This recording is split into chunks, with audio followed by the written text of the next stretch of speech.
A very good morning students. आपकी summer vacations के बाद ये पहली क्लास है जिसमें हम शुरू करने जा रहे हैं फोर्थ चैप्टर, जिसका नाम है मेटल्स एंड नॉन मेटल्स। हम कवर कर चुके हैं अपना फर्स्ट और सेकंड चैप्टर। थर्ड चैप्टर हम इसके बाद कवर करेंगे। तो आज हम शुरू कर रहे हैं अपना फोर्थ चैप्टर। फर्स्ट और सेकंड आई होप आप सबने अपनी नोटबुक्स में कंप्लीट कर लिया होगा, एक माइक्रो ऑर्गेनिज्म और एक क्रॉप्स वाला। ठीक है, अब मेटल और नॉन मेटल होते क्या हैं हम ये पढ़ेंगे। आपने घर में बहुत सारे बर्तन देखे होंगे या और भी बहुत चीज़ें देखी होंगी, जैसे कील हो गया आपके, जिसमें खाना बनाते हैं, वो वाला पैन हो गया। अब वो किस चीज़ से बना होता है? आयरन, लोहा से, एल्युमिनियम, स्टील, कॉपर। ठीक है, ये सब चीज़ें हैं आपने जो अपनी डेली यूज़ में देखी हैं। तो ये इनमें से कौन सा मेटल है और कौन सा नॉन मेटल है, इनके बारे में और इनकी प्रॉपर्टीज़ के बारे में हम पढ़ेंगे। अब है appearance and hardness of metal. Appearance मतलब कैसे दिखते हैं, शाइनी, चमकते हैं, या डल मतलब नहीं चमकते, ऐसे मैले मैले से दिखते हैं।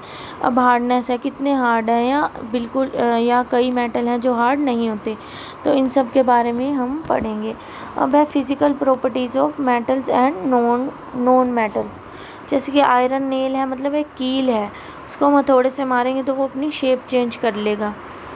ठीक है, एल्युमिनियम वायर है, पेंसिल है। तो अलग अलग चीज़ की अलग अलग प्रॉपर्टी है कि कुछ अपनी शेप चेंज करते हैं, कुछ नहीं करते, और वो कैसे किए जाते हैं ये हम पढ़ते हैं। अब है, मैंने जो आपको कील का एग्जांपल बताया, कील मतलब आयरन नेल। तो shape of iron nail and aluminium wire changed on beating. Beating मतलब मारना, हथौड़े से जब हमने उसको मारा आयरन नेल को, तो उसकी शेप क्या हो गई, चेंज हो गई। और एल्युमिनियम भी क्या हो गया, एल्युमिनियम वायर की शेप भी क्या हो गई, चेंज हो गई। और if they are beaten harder मतलब उनको अगर हम और ज़ोर से मारते हैं तो उनको हम शीट्स में चेंज कर सकते हैं। तो इस प्रॉपर्टी को हम क्या कहते हैं, ऐसी प्रॉपर्टी मेटल की जिसमें हम उसको बीट मतलब मार कर किस में चेंज कर सकते हैं, शीट्स में चेंज, थिन मतलब पतली शीटों में चेंज कर सकते हैं। उसको क्या कहते हैं, मैलिएबिलिटी। तो मैलिएबिलिटी हमने पहली प्रॉपर्टी आज पढ़ी है मेटल की, जिसमें क्या है कि जिसको हम beaten the property by which they are beaten into thin sheets, मारने के बाद वो थिन शीट में चेंज हो जाते हैं, उसको क्या कहते हैं, मैलिएबिलिटी। ठीक है, अब दूसरी प्रॉपर्टी हम पढ़ेंगे। दूसरी प्रॉपर्टी है डक्टिलिटी। डक्टिलिटी के में क्या है, the property of metal by which it can be drawn into wire. Wire मतलब पतली तारों में उनको हम चेंज कर सकते हैं अगर किसी मेटल को, तो उसको हम क्या कहते हैं, डक्टिलिटी। ठीक है, तो ये दो प्रॉपर्टी हमने पढ़ी है, एक मैलिएबिलिटी और डक्टिलिटी। समझ आ गया होगा आपको।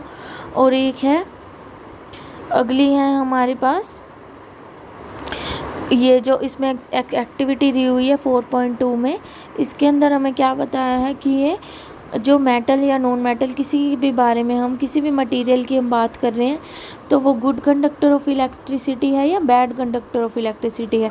गुड कंडक्टर मतलब जिसके अंदर से इलेक्ट्रिसिटी पास हो जाती है।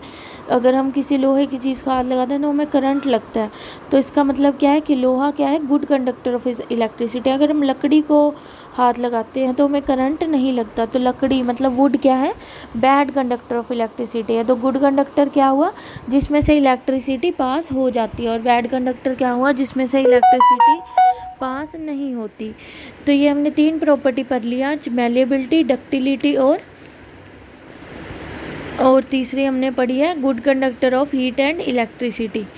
ठीक है, तो ये तीन बाकी हम अगली क्लास में डिस्कस करेंगे। Thank you.